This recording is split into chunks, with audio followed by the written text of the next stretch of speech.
जय हिंद। नमस्कार प्यारे साथियों, कैसे हैं आप सभी। उम्मीद करता हूं कि सभी प्यारे साथी एकदम बहुत अच्छे होंगे, बेहतरीन होंगे और अपनी पढ़ाई को बहुत अच्छी तरीके से कर रहे होंगे। प्यारे साथियों, जिस प्रकार का संकल्प आपने लिया था कि जब तक तोड़ेंगे नहीं तब तक छोड़ेंगे नहीं, तो सभी प्यारे बच्चे, अगर आप अपने कर्म के प्रति, अपने वर्क के प्रति अल्कोहलिक हैं, मतलब कंसिस्टेंट हैं, तो आपको यहां पर बहुत ही शानदार और बहुत ही शानदार और बेहतर कंटेंट आपको देखने को मिलता है। सभी प्यारे बच्चे फटाफट से जुड़ेंगे, एक बार कमेंट सेक्शन में जय हिंद का नारा लगाकर बताएंगे, तो फिर हम आज के सेशन को एकदम शानदार और एकदम बेहतर रूप से स्टार्ट करते हैं। एक बार सभी प्यारे बच्चे कमेंट सेक्शन में जय हिंद का नारा लगाकर बताएंगे। पूरी कहानी जो रहेगी वो आपकी नेवी, एसएसआर और मेडिकल असिस्टेंट की आज रहेगी मेरे प्यारे बच्चे डेमो नंबर 3। कल जो क्लासेस होंगी वो आपकी एप्लीकेशन पर शिफ्ट हो जाती हैं। हीट और टेम्परेचर के बारे में ये आपकी कहानी होती है, ठीक है मेरे भाई। हाँ जी, ऊष्मा के बारे में, टेम्परेचर के बारे में मैंने आपको बेसिक इंट्रोडक्शन बहुत अच्छे से दे दिया है, और इसके बाद मैंने आपको इनके मोड ऑफ हीट ट्रांसफर के बारे में भी मैंने आपको कहानी बताई थी मेरे भाई। क्लियर है? चलिए स्टार्ट करते हैं आज का सेशन। हाँ जी बिल्कुल, ये जो सेशन डेडिकेटेड होता है ये एसएसआर और मेडिकल असिस्टेंट वाले बच्चों के लिए होता है। कोर्स किस तरीके से, पहले फटाफट से 2-3 मिनट बात कर लेते हैं कि जो कोर्स आप परचेज करेंगे वो होगा मेरे प्यारे बच्चे विक्रांत बैच होगा। विक्रांत बैच होगा, और इसका जो कूपन कोड आप अप्लाई करेंगे वो नेवी 20 अप्लाई करते हैं 559 के साथ। ठीक है मेरे भाई। Live class, doubt group, class notes, mock test, ये सारी फैसिलिटीज आपको देखने को मिलती हैं, और ऐसा नहीं है कहा ही जाता है, दिया भी जाता है मेरे प्यारे बच्चे। चलिए सर, कोर्स को कैसे परचेज करा जाए, क्वेश्चन हमारे सामने ये आता है। तो कोर्स को परचेज करने के लिए आप प्ले स्टोर से RWA का एप्लीकेशन डाउनलोड करेंगे। RWA के एप्लीकेशन डाउनलोड करने के बाद ऑल कोर्सेज पर जाइएगा। वहां पर आप बाय नाउ पर जब क्लिक करते हैं तो कुछ इस तरीके का इंटरफेस आपको देखने को मिलता है। वहां पर आप लगाएंगे अप्लाई, कूपन कोड करेंगे, और ये आपका आज ही वैलिड रहेगा। नेवी 20 जब आप कूपन कोड अप्लाई करते हैं तो आपको 140 रुपए का डिस्काउंट के साथ 559 रुपए में ये कोर्स आपको मिल जाता है। ठीक है मेरे भाई। टाइम टेबल क्या रहता है, टाइम टेबल देख लीजिए एक बार फटाफट से कि नेवी एसएसआर वाले बच्चों के लिए रीजनिंग सुबह 9 बजे, इंग्लिश 10 बजे, जीएस 12 बजे, टेक मैथ 2 बजे, केमिस्ट्री बायो आपकी 4 बजे, और फिजिक्स के लिए 6 बजे जुड़ते हैं। ऐसे ही मेडिकल असिस्टेंट वाले बच्चों के लिए इंग्लिश आपकी 10 बजे, बायोलॉजी 11 बजे, जीएस 12 बजे, केमिस्ट्री 4 बजे, और फिजिक्स आपकी 6 बजे देखने को मिलती है। ठीक है मेरे भाई। चलिए, सिलेबस में आपको बता चुका हूं, मैंने इसमें सिलेबस मेंशन करा हुआ है, और जो आपको पीडीएफ में मिल जाता है। ठीक है मेरे भाई। चलिए आ जाइए और आज की नई हेडिंग जमा लीजिए सभी प्यारे साथी। अगर पीडीएफ नहीं मिला है मेरे प्यारे बच्चे, मिल जाएगा मेरे प्यारे बच्चे, थोड़ा सा धैर्य रखिएगा। एक बार सभी प्यारे बच्चे फटाफट से कमेंट सेक्शन में दिल बनाकर भेजेंगे, तो फिर हम आज की कहानी को एकदम शानदार और एकदम बेहतर रूप से स्टार्ट करते हैं, जिसका नाम होने वाला है एबनॉर्मल बिहेवियर ऑफ वाटर, यानी कि पानी का असामान्य व्यवहार के नाम से जानते हैं, आए हुए हैं। यहां से आपके भर भर के एमसीक्यूज बने हैं, और वो आपको देखने को मिलेंगे मेरे प्यारे बच्चे। ठीक है जी।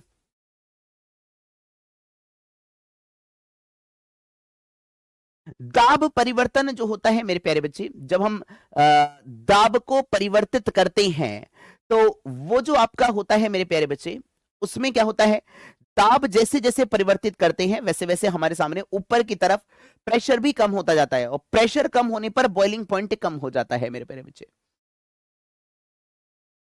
हाँ जी, रिवीजन करिएगा तो आपको बहुत शानदार और बेहतर रूप से समझ में आता है। चलिए सर, पानी का असामान्य प्रसार, अगर आपसे एक नॉर्मल सी बात करी जाएगी कि भैया मेरे सामने ये कोई कंटेनर है, मान लो सर ये कोई कंटेनर है और इसके अंदर कोई भी एक द्रव भरा हुआ है। ठीक है मेरे भाई, कोई भी एक द्रव एक्सेप्ट पानी, पानी को छोड़कर। जब आप इसको हीट देते हैं यानी कि ऊष्मा देते हैं, तो ये क्या होने लगता है, आप बोलेंगे गर्म होकर एक्सपेंड करता है मेरे भाई, मतलब गर्म होकर फैलना स्टार्ट कर देता है मेरे भाई। क्या मेरी बात क्लियर है? यस और नो? क्या करना स्टार्ट करता है, ये आपका फैलना स्टार्ट कर देता है। मुझे पता है अगर ज्यादा फैलेगा तो इसका मतलब यह है कि सर इसका जो आयतन होगा वो आपका बढ़ जाएगा मेरे भाई। हाँ जी बिल्कुल, बात ठीक है। अगर आपने कहा कि सर इसका आयतन बढ़ जाता है, तो मैं ये कहूंगा कि इसका घनत्व क्या हो जाता है, कम हो जाता है। क्योंकि मुझे पता है घनत्व किसके बराबर होता है, तो आप बोलेंगे यानी कि डेंसिटी बराबर होता है मेरे प्यारे बच्चे, द्रव्यमान यानी कि कितना मास मौजूद है और कितने आयतन पर मौजूद है, उसी का अनुपात किस नाम से जाना जाता है, आप बोलेंगे घनत्व के नाम से जाना जाता है। क्या मेरी बात क्लियर है? ये सुनो, ये आपको नॉर्मल कंडीशन में देखने को मिलता है, पर पानी ऐसा बिहेवियर नहीं करता है। पानी के साथ कुछ अलग ही कहानी देखने को मिलती है। ऐसा क्यों होता है, इस पर चर्चा करते हैं। आ जाइए मेरे प्यारे साथी। ठीक है भाई, चलिए। अगर आपसे कहा गया, मेरी बात को बहुत ध्यान से सुनिएगा और थोड़ा सा गौर फरमाइएगा। मैंने आपसे कहा कि सर ये है मेरे सामने पानी, मैंने कहा बहुत बढ़िया। ये पानी अभी आपका कितने डिग्री सेल्सियस पर था, आपने कहा 0 डिग्री सेल्सियस पर था। ठीक है भाई, जब आप इसको 0 डिग्री सेल्सियस से लेकर कितने डिग्री सेल्सियस तक, 4 डिग्री सेल्सियस तक गर्म करते हैं, तो मुझे ऐसा देखने को मिलना चाहिए था कि इसका घनत्व क्या हो जाना चाहिए था, कम हो जाना चाहिए था, पर ऐसा नहीं होता है। मतलब क्या है कि सर अगर मैं घनत्व और ताप के बीच में ग्राफ बनाता हूं, मेरी बात को बहुत ध्यान से सुनिएगा, जब मैं डेंसिटी और टेम्परेचर के बीच में ग्राफ प्लॉट करता हूं, तो आपको यह कहानी देखने को मिलती है। 0 डिग्री सेल्सियस पर इसका घनत्व कितना रहता है, आइस के समथिंग रहता है, कितना होता है, 970 केजी प्रति मीटर क्यूब के बराबर होता है। पर जैसे जैसे आप इसको गर्म करते हैं, और ये कहानी कहां तक होती है, 4 डिग्री सेल्सियस तक, तो इसका घनत्व क्या होता जाता है, बढ़ता जाता है मेरे प्यारे बच्चे। अरे बात समझ में आती है, यस और नो? यानी कि 4 डिग्री सेल्सियस तक इस द्रव का यानी कि पानी का घनत्व क्या होता जाता है, बढ़ता जाता है। हमने कहा बहुत बढ़िया। पर इसके बाद जब आप 4 डिग्री से लेकर आगे के तापमान बढ़ाते हैं, मतलब 100 डिग्री सेल्सियस तक पहुंचाते हैं, तो जब आप इसको गर्म करते हैं, तो ये आपका यहां से नॉर्मल बिहेवियर स्टार्ट करता है। क्या मेरी बात सभी प्यारे बच्चों को क्लियर है? यानी कि तब इसका घनत्व क्या होता है, कम होता है। तो आपसे यही पूछता है क्वेश्चन में कि भैया पानी का घनत्व सबसे ज्यादा कहां पर होता है, आप बोलेंगे 4 डिग्री सेल्सियस पर, और उस पर मान कितना होता है, तो आपका आंसर होगा 1000 केजी प्रति मीटर क्यूब के बराबर होता है। कितना होता है मेरे प्यारे बच्चे, आप बोलेंगे 1000 केजी प्रति मीटर क्यूब के बराबर होता है। गेटिंग माय पॉइंट, यस और नो? हाँ जी। ये बात कितने मेरे प्यारे साथियों को ये बात समझ में आ गई है, बोलिए मेरे प्यारे बच्चे। एक बार सभी प्यारे बच्चे फटाफट से थम्स अप करेंगे, कितने मेरे प्यारे बच्चों को ये बात एकदम क्लियर हो चुकी है? हाँ जी,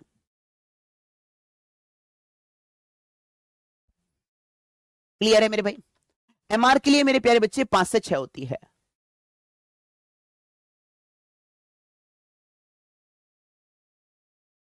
ठीक है जी, बहुत बढ़िया।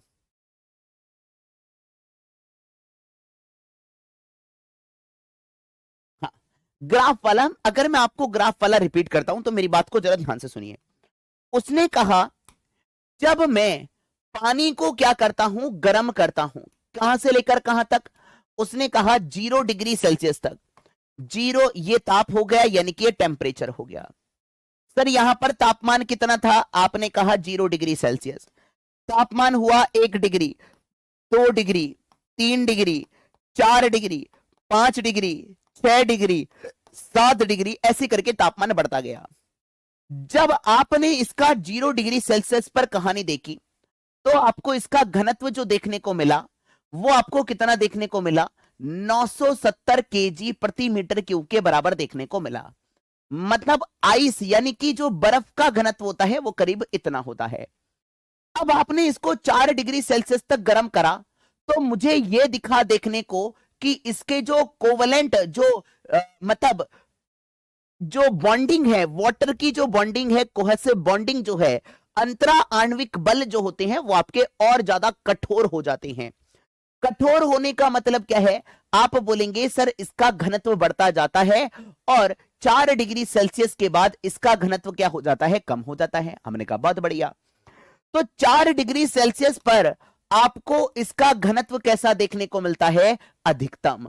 और ये वैल्यू कितनी होती है मेरे प्यारे बच्चे? आप बोलेंगे 1000 केजी प्रति मीटर क्यूब के बराबर, या मैं इसी को लिख सकता हूं 1 ग्राम प्रति सेंटीमीटर क्यूब के बराबर। कोई दिक्कत मेरे प्यारे बच्चे? गेटिंग माई पॉइंट, यस और नो? हाँ जी। कितने मेरे प्यारे बच्चों को यह बात समझ में आ गई है? हमने कहा बहुत बढ़िया। अगर आपसे यह कहा जाए कि भैया घनत्व किसके बराबर है, आपने कहा द्रव्यमान बटा के आयतन, मैंने कहा बहुत बढ़िया सर, मेरे सामने यानी कि मास अपॉन वॉल्यूम के बराबर होता है। अगर आपसे कहा जाएगा कि भैया घनत्व बढ़ गया है तो आयतन क्या हो जाएगा? कम हो जाएगा। मतलब अगर मैं यहीं पर आयतन और किस किस के बीच में मेरे प्यारे बच्चे?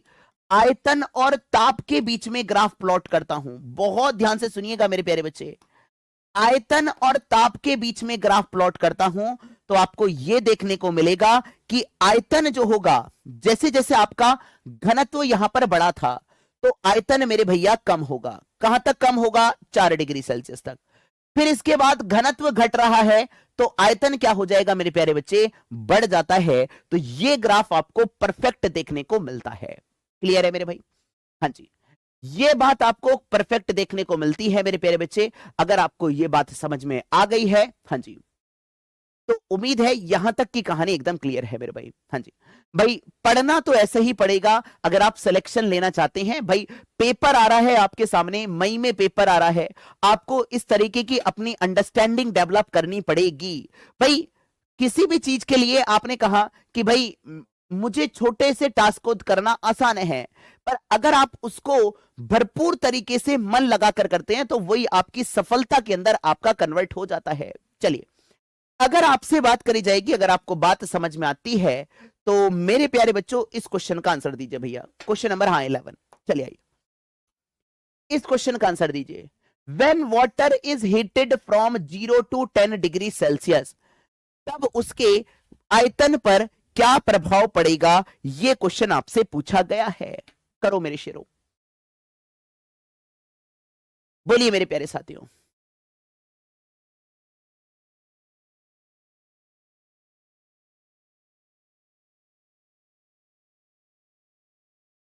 हाँ, वाटर के लिए ही होता है मेरे प्यारे बच्चे, इसलिए वजह तो मैंने पानी का असामान्य व्यवहार लिखाया है मेरे भाई।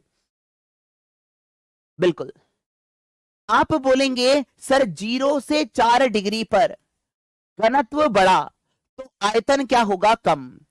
4 से जब आप 10 डिग्री पर जाएंगे तो घनत्व कम होगा तो आयतन क्या हो जाएगा? बढ़ जाएगा। यानी कि सबसे पहले आयतन कम होगा, फिर आयतन क्या हो जाता है? इंक्रीज कर जाता है। तो जिन प्यारे बच्चों का यहां पर डी आंसर आता है उनका आंसर एकदम सही और एकदम लाजवाब है मेरे प्यारे बच्चे। भाई ध्यान से सुनिए ना, उसने 0 से लेकर 10 डिग्री सेल्सियस तक बात करी है, 4 डिग्री तक बात नहीं करी।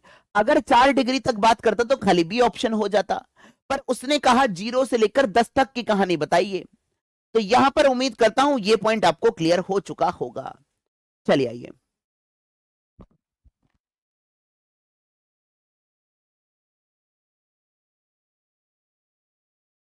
नहीं मेरे प्यारे बच्चे, निखिल कुमार जी सेपरेट सेपरेट होते हैं मेरे भाई, सेपरेट बैचेस हैं। एसएसआर का बैच अलग है, एमआर का बैच अलग है, और आपके सामने जो मेडिकल असिस्टेंट वाले बच्चे हैं उनके लिए अलग है मेरे भाई। ठीक है जी, नहीं अदर लिक्विड पर लागू नहीं होता है। ठीक है मेरे भाई।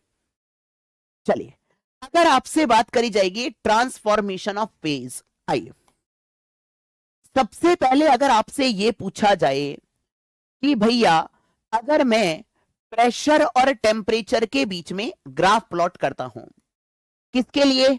पानी के लिए। बहुत ध्यान से सुनिएगा, अगर आप सिलेक्शन लेना चाहते हैं एसएसआर में तो आपको ऐसा पढ़ना पड़ेगा। यह है मेरे प्यारे बच्चे ताप, जिसको मैंने बोला टेम्परेचर।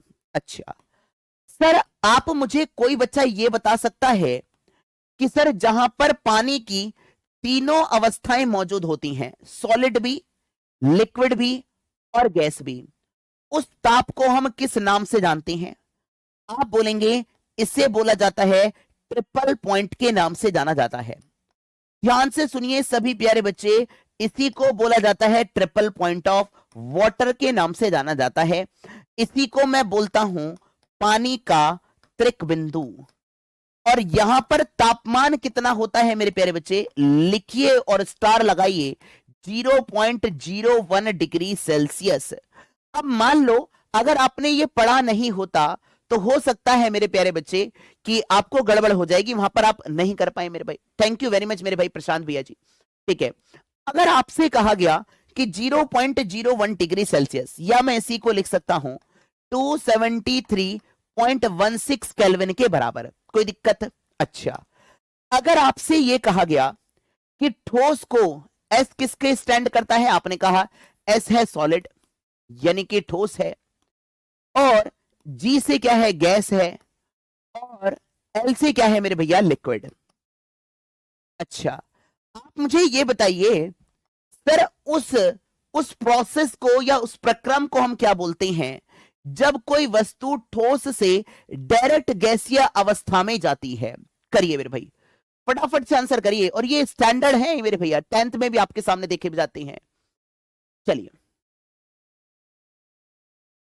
करिए मेरे प्यारे शेर, इसका आंसर करेंगे सेक्शनल कट ऑफ। तो मेरे प्यारे बच्चे जो होती हैं वो आपके सामने डिसाइडेड हैं, तो उसके लिए आप एक बार जरूर नोटिफिकेशन पढ़ें, तब आप आंसर दीजिएगा मेरे भाई। चलिए सर, मेरे सामने जो कहानी आपको देखने को मिलती है, सभी प्यारे बच्चे जरा ध्यान से सुनिएगा। हाँ जी, इसी को बोला जाता है जब सॉलिड से डायरेक्ट गैस में जाता है, इसको विधि को बोला जाता है सब्लिमेशन, यानी कि ऊर्ध्वपातन के नाम से जाना जाता है। जैसे कैम्फर हो गया है ना, कपूर हो गया मेरे प्यारे बच्चे, नेफ्थलीन बॉल्स हो गई, अमोनियम क्लोराइड हो गया मेरे प्यारे बच्चे। ये क्या होते हैं, ये आपके सॉलिड से ठोस अवस्था से डायरेक्ट गैसियस अवस्था में आते हैं। मैंने कहा बहुत बढ़िया मेरे भाई। अच्छा सर, कोई अगर सॉलिड से लिक्विड पर आता है, उस पॉइंट को बोला जाता है मेल्टिंग पॉइंट, और इसे हम क्या बोलते हैं मेरे प्यारे बच्चे, इस प्रक्रम को बोला जाता है मेल्टिंग के नाम से जाना जाता है, यानी कि गलना, गलन के नाम से जाना जाता है। कोई दिक्कत मेरे भाई? अच्छा, अगर आपसे कहा जाए कि लिक्विड से आपको गैस पर जाना है, कहां से कहां मेरे प्यारे बच्चे, लिक्विड से गैस पर जाना है, तो इस प्रोसेस को हम किस नाम से जानते हैं? फटाफट से कमेंट सेक्शन में मेरे भाई बताइए। हाँ जी, एसएसआर की है मेरे प्यारे बच्चे, एमआर वाले बच्चों के लिए 5 से 6 टाइमिंग होता है मेरे भाई। करिए रिवीजन, तो अभी आपको चलेगा, पर जैसे ही कोर्स कंप्लीट होगा मेरे भाई।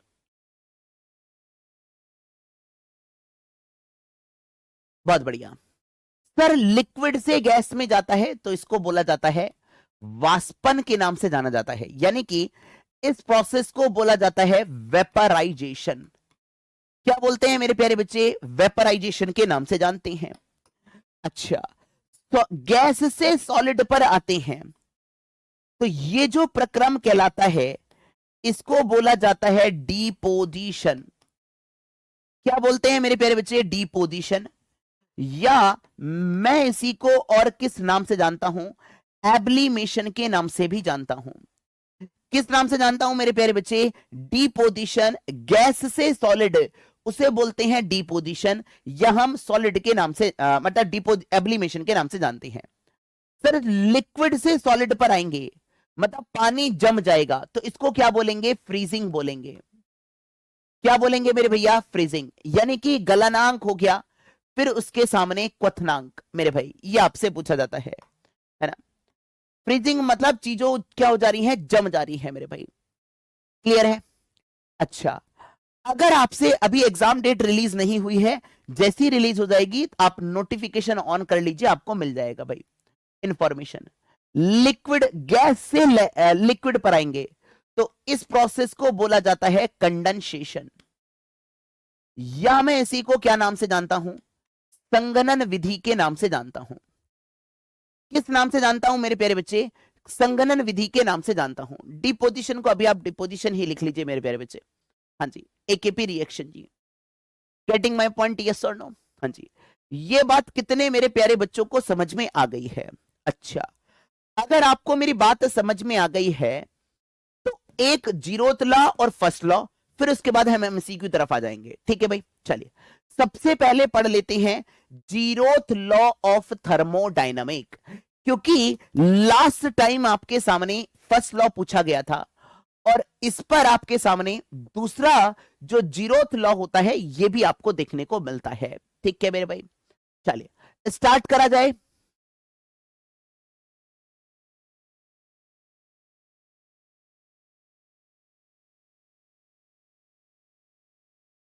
हाँ, निक्षेपण बोलते हैं, अच्छी बात है मेरे भाई, लिख लीजिएगा। इसी को बोलते हैं निक्षेपण के नाम से जानते हैं, लिख लिए। ये लीजिए भैया,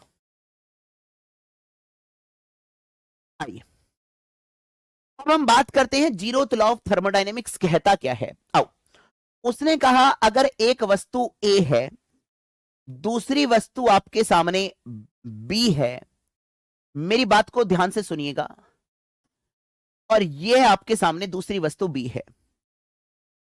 उसने कहा अगर ए वस्तु सी के साथ तापीय साम्यावस्था में है और बी जो है वो आपकी सी के साथ तापीय साम्यावस्था में है। तापीय साम्यावस्था का मतलब क्या होता है, ध्यान से सुनिए मेरे प्यारे बच्चे, मैं वर्ड इंट्रोड्यूस करने जा रहा हूं, तापीय साम्यावस्था के नाम से जानते हैं, यानी कि इसी को बोला जाता है थर्मल इक्विलिब्रियम। थर्मल इक्विलिब्रियम का मतलब होता है जब दोनों वस्तुओं के तापमान आपस में बराबर होते हैं, तो उस कंडीशन को बोला जाता है थर्मल इक्विलिब्रियम के नाम से जाना जाता है।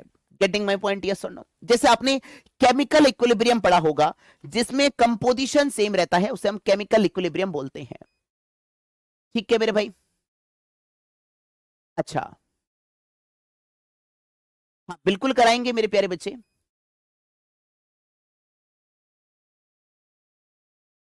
आगे बढ़े, अगर आपसे कहा जाए कि ए बॉडी का तापमान किसके बराबर है, आपने कहा सी बॉडी के तापमान के बराबर है। ए और सी आपके थर्मल इक्विलिब्रियम में है, और बी बॉडी का तापमान किसके बराबर है, सी बॉडी के बराबर है।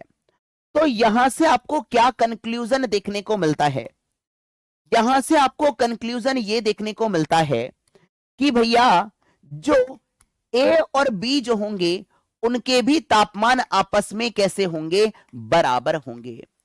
इसी को बोला जाता है thermal equilibrium, zeroth law of thermodynamics के नाम से जाना जाता है। क्या मेरी बात क्लियर है, ये सुनो? हाँ जी, जैसे मैं यहां पर स्टेटमेंट भी लिख दूंगा, आप बोलेंगे मेरे प्यारे बच्चे, when body A is in thermal equilibrium with body C and body B is in thermal equilibrium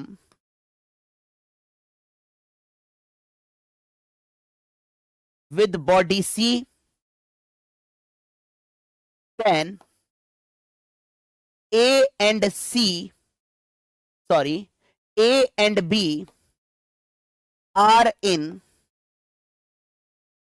thermal equilibrium. Getting my point, yes और नो मेरे भाई? हाँ जी, ये बात आपको समझ में आती है, यस और नो मेरे भाई? हाँ जी, हिंदी में लिख देता हूं, आप बोलेंगे जब वस्तु ए सी के साथ तापीय साम्यावस्था में है,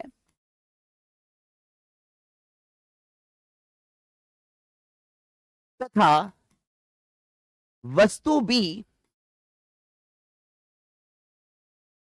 सी के साथ तापीय साम्यावस्था में है,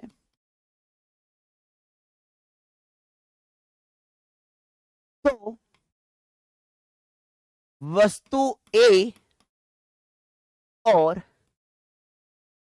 बी भी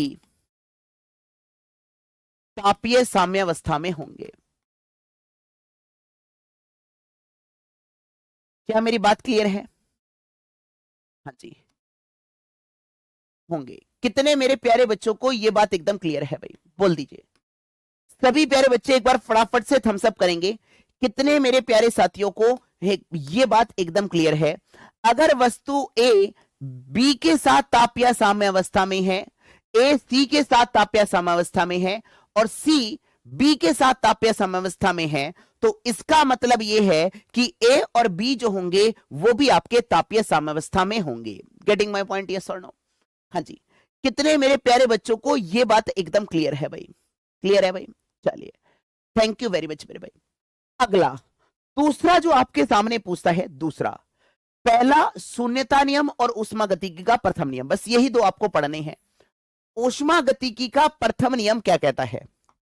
ऊष्मागतिकी का प्रथम नियम यह कहता है, मान लो अगर ये कोई सिस्टम है, क्या है मेरे भैया? सिस्टम मतलब निकाय, ठीक है। उसने कहा जब किसी निकाय को ऊष्मा दी जाती है, लिखते हैं सबसे पहले हिंदी में मेरे भाई, जब किसी निकाय को ऊष्मा दी जाती है तो ऊष्मा का कुछ भाग कार्य करने में तथा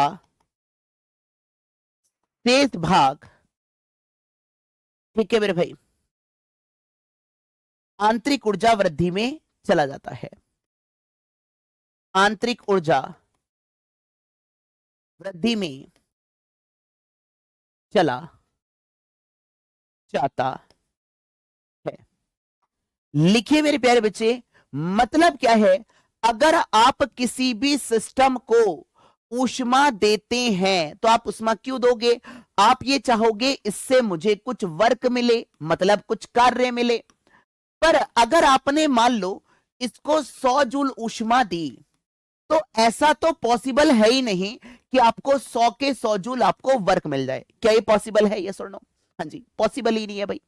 तो नहीं तो ये आइडियल नहीं बन जाएगा। मतलब आप समझ रहे हो, आपने घर में पढ़ाई करी मान लो 10 घंटे की, ठीक है, तो ऐसा तो होगा नहीं कि 10 घंटे में आप पूरे 10 घंटे की इफेक्टिव स्टडी कर लोगे। नहीं सर, आप बोलेंगे 10 घंटे में आपने कुछ पानी पिया होगा, इधर उधर देखा होगा, तो वो जो होगा वो आपकी इंटरनल एनर्जी को बढ़ाने का काम करेगा। मतलब क्या है कि सर कुछ ऊष्मा क्या हो जाएगी, 100 जूल की जगह मान लो 80 जूल आपको कार्य मिला, और 20 जूल इसकी किस में चला जाता है? आप बोलेंगे आंतरिक ऊर्जा में परिवर्तन में चला जाता है। क्या मेरी बात क्लियर है? ये सुनो। हाँ जी, लिखता हूं मेरे प्यारे बच्चे इंग्लिश में, when heat is given to the system, heat is given to the system, it's some part goes to desire work and remaining part goes to change in या rise in internal energy। क्या मेरी बात समझ में आती है? Yes और no?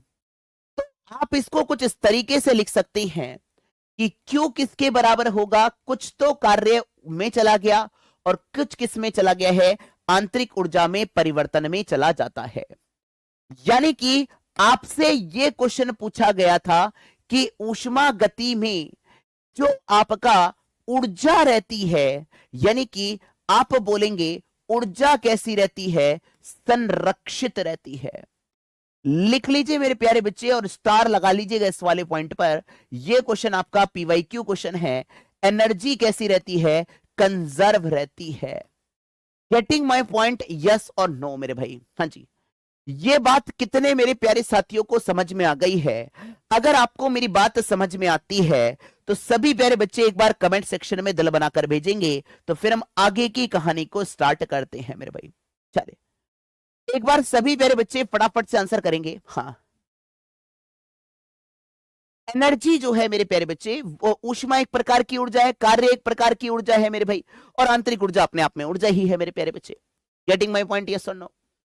हाँ जी, क्लियर है, शानदार। मतलब क्या है, अगर आप किसी भी सिस्टम को ऊर्जा देते हैं तो इसका कुछ भाग कार्य करने में और कुछ भाग आंतरिक ऊर्जा में वृद्धि में चला जाता है। आइए मेरे भाई, पहले फटाफट से कुछ क्वेश्चन कर लेते हैं, फटाफट से आइए। अभी तक हमने जितना भी पढ़ा उसके रिगार्डिंग आपको कुछ क्वेश्चन कराते हैं, और ये पहला क्वेश्चन है मेरे प्यारे बच्चे, ऐसा कौन सा सिस्टम होता है जिसमें चालन भी होता है, संवहन भी होता है और विकिरण भी होता है? भाई कुछ मैंने यहां पर क्वेश्चंस ऐसे लिए हैं जो आपके, है ना, हो सकता है आपको ना मतलब हो सकता है आप गलत कर जाएं, पर इसको नोट कर लीजिएगा, है ना। जो क्वेश्चन आपसे गलत हो रहे हैं मेरे प्यारे बच्चे, उनको जरूर नोट करिएगा मेरे भाई, ठीक है जी? हाँ जी, करिए मेरे प्यारे बच्चे। कौन सा मेरे भाई? आदर्श कुमार भैया बोलिए। जितना ऊष्मा दी कुछ कार्य करने में और कुछ आंतरिक ऊर्जा में वृद्धि में चला गया। सर इसका नाम है बॉयलर। भट्टी जो होती है ना, भट्टी, बॉयलर भट्टियों में, यानी कि बॉयलर फर्नेस में, लिख लीजिए और स्टार लगा लीजिए मेरे प्यारे बच्चे। हाँ जी, संचित वाला, ऊर्जा हमेशा संरक्षित रहती है, मतलब संचरित रहती है। अगर आपसे बात करी जाएगी ये वाला पॉइंट, मतलब आपने इसको कितनी ऊष्मा दी, आपने कहा 100 जूल की ऊष्मा दी, 100 जूल की ऊर्जा दी, तो कुछ भाग किस में चला गया? 20 में, और कुछ भाग किस में चला गया? आपके सामने कार्य करने में। 80 जूल तो कार्य कर लिया और 20 जूल आपके सामने ये रहा, यानी कि 100 जूल किसके बराबर हुआ? 80 जूल प्लस का 20 जूल के बराबर हुआ। इसी वजह से मैंने लिखा एनर्जी क्या रहेगी? कंजर्व रहेगी, मतलब संरक्षित रहेगी। क्या मेरी बात क्लियर है? ये सर नो? हाँ जी। अगला क्वेश्चन, क्वेश्चन नंबर 2, थोड़ा सा दिमाग लगाइएगा और आंसर करिएगा मेरे प्यारे बच्चे। Getting my point? आपने देखा होगा, तो चेंज हो जाएगा मेरे प्यारे बच्चे, क्रिकेट लीजेंड्स जी, ठीक है। आपसे कहा गया जो बोरोसिलिकेट ग्लास होते हैं माइक्रोवेव में उनका प्रयोग करा जाता है। आपने देखा होगा कुछ ग्लास आते हैं, जैसे ग्लास की प्लेट्स होती हैं, है ना, तो उसपे कांच का होता है, वो आपका घूमता रहता है, आप उधर घुमाइए उधर घुमाइए, तो वो जो कांच होता है वो आपका बोरोसिलिकेट का होता है। उसे ही हम क्यों इस्तेमाल करते हैं, ये आपसे पूछता है। यह भंगुर नहीं होता है, मतलब not brittle, it is highly heat resistance, है ना, cook food faster than other utensil, और इट इज एनर्जी इफिशिएंट। मेरे भाई करिए मेरे भाई, आपका आंसर आना चाहिए। आप ये सोचो कि भैया ये है मेरे सामने माइक्रोवेव, ठीक है, और ये है मेरे प्यारे बच्चे, यहां पर एक छोटा सा ऐसे करके ग्लास लगा होता है। अगर आपने देखा हो तो, नहीं देखा हो तो आप इसको क्या नाम, इमेज में देख लीजिएगा। ये जो ग्लास लगा होता है, आप इस पर अपना अपना बर्तन रखते हैं ऐसे करके, ठीक है। तो ये क्या करता है मेरे प्यारे बच्चे, है ना, ये ऊष्मा की वजह से गलता नहीं है, मतलब जल्दी से गलने वाला नहीं है, हीट का रेजिस्टेंस है, मतलब यह ऊष्मा का प्रतिरोधी होता है। आंसर होता है मेरे प्यारे बच्चे बी आंसर। ध्यान से सुनिए, और अच्छे क्वेश्चन है, एप्लीकेशन बेस्ड क्वेश्चन है, और ऐसे क्वेश्चन आपके भर भर के एग्जाम में देखने को मिलने वाले हैं। आ जाओ मेरे भाई, अगला क्वेश्चन, क्वेश्चन नंबर 3 मेरे प्यारे बच्चे, आइए। ऊनी कपड़े शरीर को जाड़े में गर्म रखते हैं, क्यों? ऐसा क्यों कहता है? चलिए, हाँ जी भैया, अभिजीत भैया जी, मोस्ट वेलकम मेरे भाई आपका, करिए। उसने कहा ऊनी कपड़ों को हम जाड़ों में गर्म रखते हैं, ऐसा क्यों? क्योंकि ऊन क्या करता है, हमारी अंदर की ऊष्मा, मेरे शरीर का तापमान ज्यादा है, बाहर का तापमान कम है सर्दियों में, है ना, 20 डिग्री है, 25 डिग्री है, तो होगा क्या, अंदर की ऊष्मा बाहर जाना चाहेगी, तो हम कपड़े पहन लेते ज्यादा भर भर के। तो यानी कि ऊन जो होता है वो आपका बैड कंडक्टर होता है, ऊष्मा का कुचालक होता है, ऊष्मा को जाने नहीं देता मेरे भाई, ठीक है जी। अच्छा, इस पॉइंट का नाम बताइए मेरे प्यारे बच्चे, क्वेश्चन नंबर 4 मेरे प्यारे बच्चे। आओ क्वेश्चन नंबर 4 का आंसर करेंगे सभी प्यारे बच्चे। करिए मेरे शेरों, फटाफट से आंसर करिए।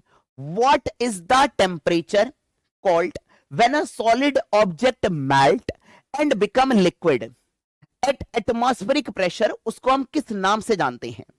मतलब अगर कोई ठोस वस्तु किसमें बदल जाती है? वायुमंडलीय दाब पर पिघलकर द्रव में बदल जाती है, तो आपको यह बताना है कि वो हमारे सामने आंसर क्या होता है। इसी को हम मेल्टिंग पॉइंट बोलते हैं। आ जाइए मेरे प्यारे बच्चे, इसका भी आंसर कर दीजिए क्वेश्चन नंबर 5 का। जिस तापमान पर तरल अपनी तरल अवस्था से ठोस अवस्था में बदल जाता है, तरल अवस्था से यानी कि लिक्विड से ठोस में बदल जाता है, तो उसे क्या कहा जाता है? मेल्टिंग, फ्रीजिंग, बॉइलिंग या सब्लिमेशन? करिए मेरे प्यारे बच्चे।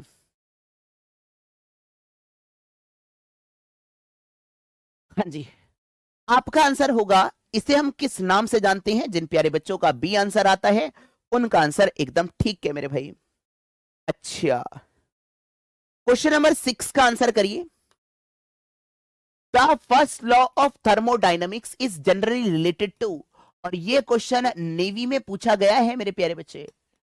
करिए आंसर करिए मेरे प्यारे बच्चे, नेवी का एमसीक्यू है मेरे भाई, ये करिए।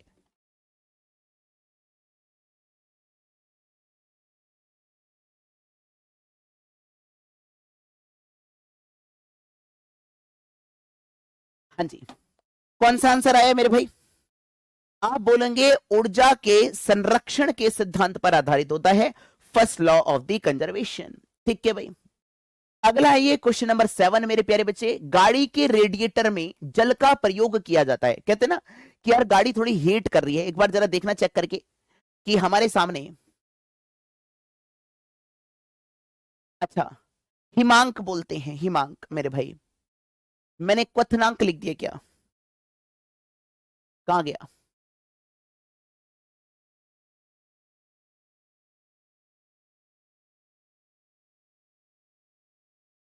मैंने लिखा ही नहीं है पर कुछ फ्रीजिंग को। चलिए आइए, इसका आंसर दीजिए क्वेश्चन नंबर 7 का। पानी में ऐसी क्या खास बात होती है? पानी की स्पेसिफिक हीट बहुत ज्यादा होती है। समटाइम्स अगर आप देखेंगे तो गैसों से भी ज्यादा होती है। मैंने आपको कहा था सबसे ज्यादा स्पेसिफिक हीट किसकी? अगर आपसे एक छोटा सा क्वेश्चन पूछा जाए, ठोस की, द्रव की या गैस की, तो आपका आंसर होगा गैस की सबसे ज्यादा होती है।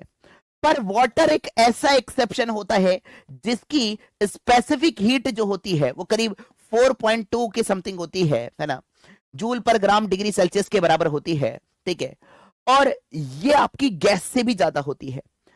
उच्च विशिष्ट ऊष्मा यानी कि हाई स्पेसिफिक हीट कैपेसिटी की वजह से हम किसका उपयोग करते हैं? रेडिएटर जो होते हैं गाड़ियों में जल का प्रयोग करते हैं। क्लियर है मेरे भाई? चलिए आगे बढ़े। अगला क्वेश्चन आइए मेरे प्यारे बच्चे, क्वेश्चन नंबर आपके सामने आइए 9 का आंसर करो मेरे भाई। आइए क्वेश्चन नंबर 9 का आंसर कर दीजिए। हाँ जी, उसने कहा यदि किसी तांबे की प्लेट में, ये एक तांबे की प्लेट है, एक छिद्र है, प्लेट को क्या करा जाता है? गर्म करा जाता है। मान लो ये एक आपके सामने एक छिद्र बना हुआ है, होल बना हुआ है। आपसे ये कहा गया इसको जब मैं गर्म करता हूं, किसकी है मेरे प्यारे बच्चे? कॉपर की प्लेट। मैं इसको गर्म करता हूं यानी कि हीट करता हूं, तो आपको क्या कहानी देखने को मिलेगी मेरे प्यारे बच्चे? हाँ जी, कि जो plate is heated then the diameter of the hole always increases, is always less, remain the same, या नन ऑफ दीज मेरे भाई?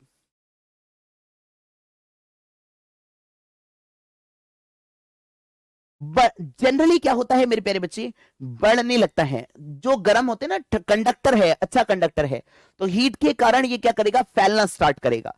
अगर ये फैलेगा तो ये आपका कुछ इस तरीके से डायमीटर इसका ज्यादा हो जाएगा, यानी कि आप बोलेंगे हमेशा बढ़ता है। आंसर इज ए मेरे भाई। नहीं, आंसर इज ए मेरे प्यारे बच्चे। क्लियर है? आओ, अगला क्वेश्चन है क्वेश्चन नंबर 12 का आंसर दीजिए मेरे प्यारे बच्चे। What is the branch of the physics related to the heat is called? उसे हम किस नाम से जानते हैं मेरे भाई? बोलिए भाई।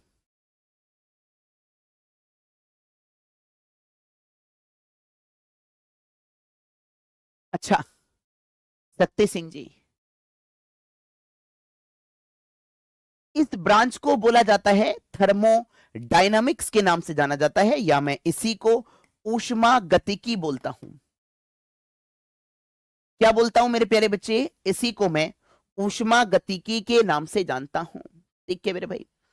अच्छा, एक ऊष्मा गतिकी का शून्यता का नियम क्या कहता है? एक बार इंग्लिश में देख लीजिएगा, एक बार हिंदी में। थोड़ा बड़ा था क्वेश्चन, ये हिंदी में है और ये आपका इंग्लिश में है। करिए मेरे प्यारे बच्चे।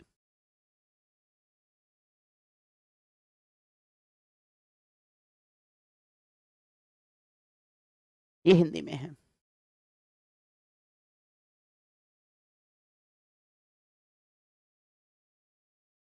अभी ऐसी कोई इंफॉर्मेशन नहीं है मेरे भाई जितेंद्र जी, जब आपकी इंफॉर्मेशन होगी तो आपको मिल जाएगी मेरे भाई। ध्यान से पढ़िए, क्वेश्चन आपकी रेंज का ही है मेरे प्यारे बच्चे। करिए।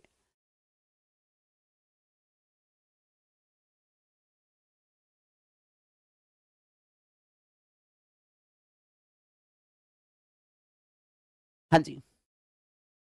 दो प्रणालियां अगर आपकी संतुलन में है तो तीसरी प्रणाली भी आपकी क्या हो जाएगी? संतुलन अवस्था में हो जाएगी। मतलब अगर कोई ए सिस्टम बी के साथ थर्मल इक्विलिब्रियम में है और बी आपका सी के साथ, एक प्रणाली ए और एक प्रणाली ए, तो ये दोनों प्रणाली भी आपकी क्या हो जाएंगी? थर्मल इक्विलिब्रियम में हो जाती हैं। आंसर हो जाता है मेरे प्यारे बच्चे बी आंसर मेरे भाई। आइए, अगला क्वेश्चन है मेरे प्यारे बच्चे, क्वेश्चन नंबर 14। थर्मोस्टेट क्या होता है मेरे भाई? Is a device. थर्मोस्टेट एक ऐसी डिवाइस होती है जिसका काम क्या होता है मेरे भाई? हाँ जी, करिए।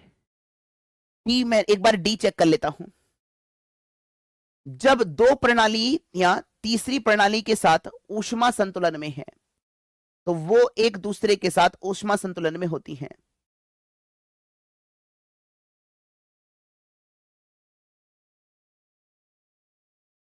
हाँ, तो ये ज्यादा आंसर अच्छा है मेरे भाई। ये ठीक है, ये ज्यादा अच्छा है मेरे भाई आंसर। आंसर इज मेरे भैया डी। आ जाओ, ये लीजिए भैया। दो प्रणालियां तीसरी प्रणाली के साथ ऊष्मा संतुलन में है तो वो एक दूसरे के साथ ऊष्मा संतुलन में होंगी मेरे भाई। डी आंसर सही है।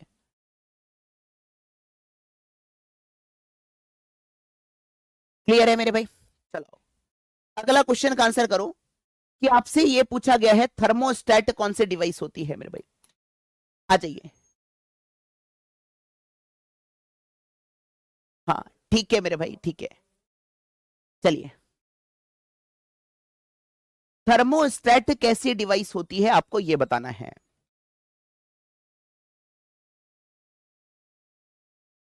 जो अपने आप सेल्फ रेगुलेट करने का काम करती है। सेल्फ रेगुलेट का मतलब ऊष्मा मापने का नहीं, मेजरमेंट टेम्परेचर भी नहीं, जो अपने टेम्परेचर को खुद ब खुद सेल्फ रेगुलेट कर सकती है। मतलब टेम्परेचर ज्यादा होगा तो बताएगी, कम होगा तो बताएगी। थर्मोस्टेट आती है, आजकल देखा होगा बाथ टब हो जाते हैं, उसमें एक वायर आता है मेरे भाई, है ना? उसमें आप टेम्परेचर आप क्या कर सकते हैं? मेजरमेंट कर सकते हैं। जैसे मान लो टेम्परेचर पानी का उसने कहा कितना मेजरमेंट करना है, तो वो अपने आप सेल्फ रेगुलेट करता है वहां पर मेरे भाई। हाँ जी, क्लियर है मेरे भाई? आ जाइए। अगला क्वेश्चन है मेरे प्यारे बच्चे, निम्नतम तापमान जो होता है वो आपका किसके द्वारा मेजरमेंट करा जाता है? क्वेश्चन नंबर 15 का आंसर करिए मेरे भाई। क्वेश्चन नंबर 15 का आंसर करेंगे मेरे प्यारे बच्चे। हाँ जी, मैंने आपको 13 का डी बता दिया है मेरे भाई। लीजिए, इंग्लिश में भी सही कर देता हूं।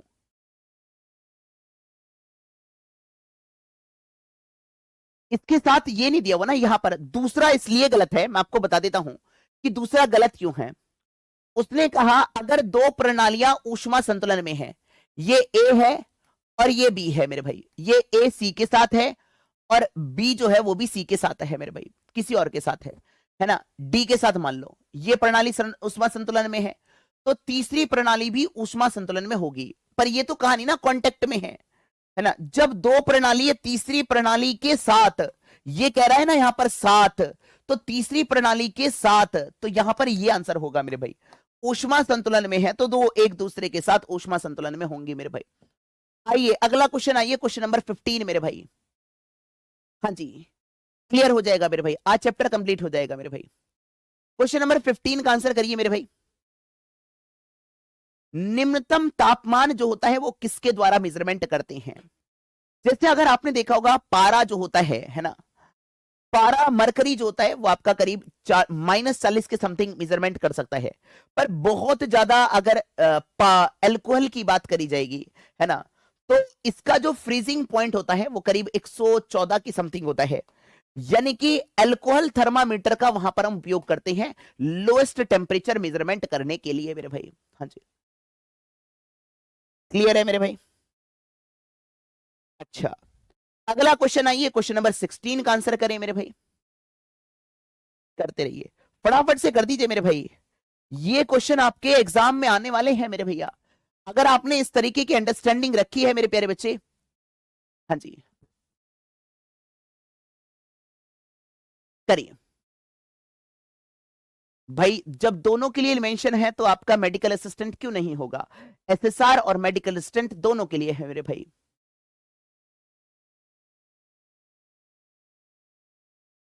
फ्रीजिंग पॉइंट कम होता है, मतलब जो पारा होता है ना वो -40 पर जाकर फ्रिज होता है ना, ये अल्कोहल जो होगा वो माइनस के 114 पर जाकर फ्रिज होता है। तो इसका मतलब समझ रहे हो, तो कौन सबसे ज्यादा मिनिमम टेम्परेचर को माप सकता है? आप बोलेंगे अल्कोहल माप सकता है मेरे भाई। ठीक है जी, आओ। भीषण सर्दियों में ठंडे देशों में क्या होता है, पानी के पाइप क्या हो जाते हैं, फट जाते हैं। ऐसा कारण क्या है, इसका आंसर दीजिए मेरे भाई। अभी तो नहीं मेरे प्यारे बच्चे, अभी नहीं है, क्योंकि अगर आप सिलेबस देखेंगे तो आपके सामने यही मेंशन है मेरे भाई। बोलिए।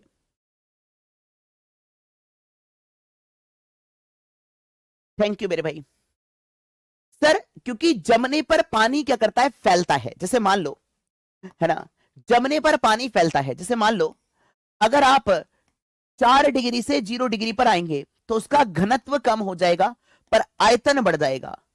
आयतन बढ़ जाएगा तो क्या होगा मेरे प्यारे बच्चे, जो पाइप है उसमें जो क्या नाम आइस है वो आपकी फैलना स्टार्ट कर देगी, और फैलना स्टार्ट करेगी तो हो सकता है वो मेरे भाई फट जाए मेरे भाई पाइप, बिकॉज वाटर एक्सपेंड। हाँ जी, कैसा होता है मेरे प्यारे बच्चे? अभी नहीं मेरे प्यारे बच्चे, जीनियस भैया जी नहीं। क्लियर है?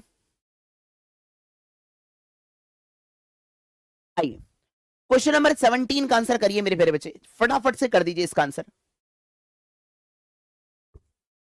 आइए, उसने कहा कि the direction of the heat flow between two bodies depend on the, किस बात पर डिपेंड करती है ये आपको बताना है। हाँ, पाइप कॉन्ट्रैक्ट जो होगा, बिल्कुल पाइप कॉन्ट्रैक्ट होगा, है ना, पाइप भी कॉन्ट्रैक्ट होगा, पर वो जो होगी मेरे प्यारे बच्चे वो आपकी जो पाइप जो होते हैं जनरली आपके कुचालक का इस्तेमाल करते हैं। कुचालक किसके कारण? पाइप पर अब बहुत ज्यादा असर देखने को नहीं मिलता है, पानी पर ज्यादा असर देखने को मिलता है, जिसके कारण फटने के चांसेस रहते हैं मेरे भाई। ठीक है, अच्छा, आइए मेरे प्यारे बच्चे, अगला अगर आपसे बात करेगी,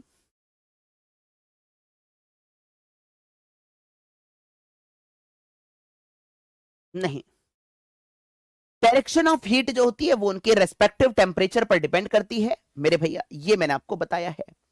आइए क्वेश्चन नंबर 18 का आंसर कर दीजिए मेरे भाई, फटाफट से कर डालिए। पानी का क्वथनांक बिंदु केल्विन में कितना होता है? क्वथनांक का मतलब आपका बॉइलिंग पॉइंट। पानी का बॉइलिंग पॉइंट कितना होता है? आप बोलेंगे 100 डिग्री सेल्सियस। इसको केल्विन में बदलना है, कैसे बदलोगे मेरे भाई, बता दीजिए मेरे भाई। नहीं मेरे भाई नहीं, जीनियस जी नहीं।